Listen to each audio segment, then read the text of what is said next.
बहुत समय पहले आर्यावर्त की पवित्र धरती पर एक समृद्ध राज्य था जिसका नाम सूर्यगढ़ था, जहां दूर दूर तक फैले हरे भरे खेत, ऊंचे किले की प्राचीरें और सोने सी चमकती सुबहें उसकी समृद्धि का प्रमाण देती थीं।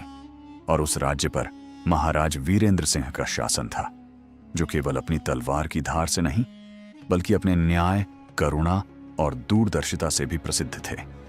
कहा जाता था कि जब वे दरबार में बैठते तो उनकी आंखों में ऐसी चमक होती मानो स्वयं सूर्य उनकी आत्मा में निवास करता हो। किंतु उनके जीवन की कहानी केवल वैभव और विजय की नहीं थी, बल्कि संघर्ष, विश्वासघात, धैर्य और त्याग की अग्नि परीक्षा से गुजरकर महान बनने की कथा थी। क्योंकि उनके युवावस्था के दिनों में सूर्यगढ़ उतना सुदृढ़ नहीं था जितना बाद में हुआ। उस समय पड़ोसी राज्य चंद्रकोट का राजा भैरवदेव अत्यंत महत्वाकांक्षी और क्रूर स्वभाव का था, जिसकी दृष्टि सूर्यगढ़ की उर्वर भूमि और व्यापारिक मार्गों पर थी।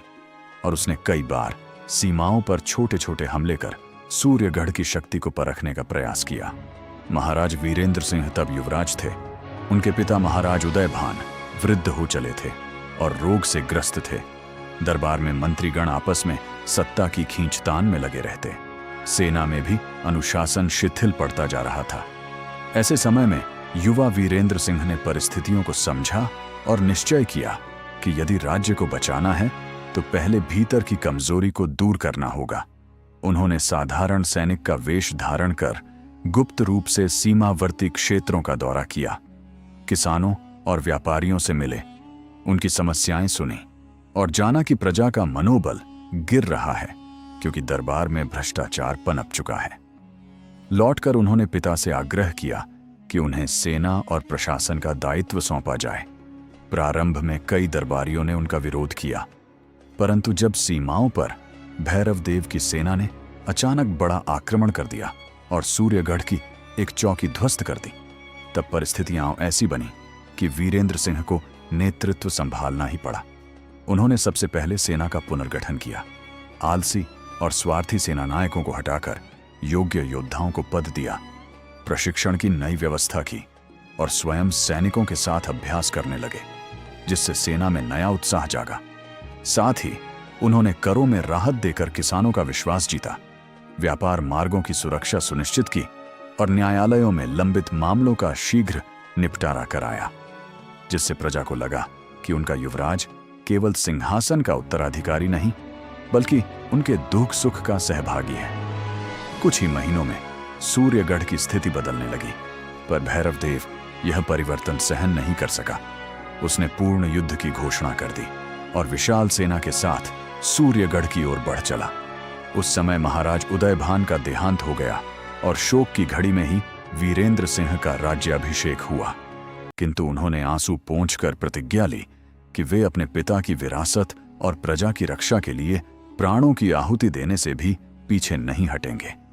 युद्ध की पूर्व संध्या पर उन्होंने समस्त सैनिकों को संबोधित करते हुए कहा कि यह लड़ाई केवल भूमि की नहीं बल्कि सम्मान और स्वाधीनता की है, और यदि वे एकजुट रहे तो कोई भी शत्रु उन्हें पराजित नहीं कर सकता। उनके शब्दों में ऐसी अग्नि थी कि सैनिकों के हृदय में जोश की लहर दौड़ गई। अगले दिन रणभूमि में भयंकर संग्राम हुआ। तलवारों की टकराहट से आकाश गूंज उठा, घोड़ों की टापों से धरती कांप उठी। भैरवदेव की सेना संख्या में अधिक थी, पर सूर्यगढ़ के सैनिकों का साहस अद्वितीय था। स्वयं वीरेंद्र सिंह अग्रिम पंक्ति में लड़ रहे थे। उनके वार से कई शत्रु धराशायी हुए, किंतु युद्ध लंबा चला और एक समय ऐसा आया जब सूर्यगढ़ की सेना थकने लगी। तभी वीरेंद्र सिंह ने एक साहसिक योजना बनाई। उन्होंने अपने विश्वस्त सेनापति अर्जुन देव को गुप्त मार्ग से शत्रु के रसद शिविर पर आक्रमण करने भेजा। रात के अंधेरे में यह आक्रमण सफल रहा और भैरवदेव की सेना भोजन व शस्त्र आपूर्ति से वंचित हो गई। अगले दिन जब पुनः युद्ध हुआ तो शत्रु की शक्ति क्षीण पड़ चुकी थी। इसी बीच एक विश्वासघाती मंत्री ने भैरवदेव को किले का गुप्त प्रवेश द्वार बताने का प्रयास किया, परंतु वीरेंद्र सिंह की सतर्कता के कारण उसका षड्यंत्र उजागर हो गया और उसे दंडित किया गया। इस घटना ने राजा को यह सिखाया कि बाहरी शत्रु से अधिक खतरनाक आंतरिक विश्वासघात होता है। अंततः निर्णायक युद्ध में वीरेंद्र सिंह और भैरव देव आमने सामने आए। दोनों में घोर द्वंद्व हुआ। भैरव देव शक्तिशाली था पर अहंकारी भी, जबकि वीरेंद्र सिंह संयमित और धैर्यवान थे। लंबे संघर्ष के बाद वीरेंद्र सिंह ने उसे परास्त कर दिया, किंतु उसे मारने के स्थान पर बंदी बना लिया और कहा कि सच्चा विजेता वही है जो क्रोध पर विजय पाए। इस उदारता से भैरव देव लज्जित हुआ और उसने संधि की याचना की। युद्ध समाप्त हुआ, सूर्यगढ़ में शांति लौटी और वीरेंद्र सिंह ने विजय उत्सव मनाने के बजाय शहीद सैनिकों के परिवारों की सहायता को प्राथमिकता दी। उन्होंने राज्य में गुरुकुलों की स्थापना कर शिक्षा का प्रसार किया, सिंचाई के नए साधन बनवाए, कला और साहित्य को संरक्षण दिया, जिससे सूर्यगढ़ केवल सैन्य शक्ति ही नहीं बल्कि ज्ञान और संस्कृति का भी केंद्र बन गया। वर्षों बाद जब वे वृद्ध हुए और युवराज को शासन सौंपने का समय आया, तब उन्होंने दरबार में कहा कि राजा का सबसे बड़ा आभूषण उसका मुकुट नहीं बल्कि उसकी प्रजा का विश्वास होता है, और यदि प्रजा प्रसन्न है तो राज्य अजेय है।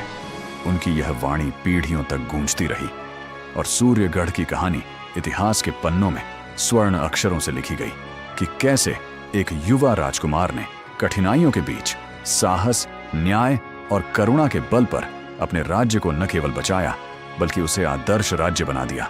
और यही कारण है कि आज भी लोकगीतों में वीरेंद्र सिंह का नाम सम्मान से लिया जाता है, क्योंकि उन्होंने सिद्ध कर दिया कि सच्ची राजसत्ता तलवार की ताकत से नहीं बल्कि चरित्र की दृढ़ता और हृदय की विशालता से स्थापित होती है।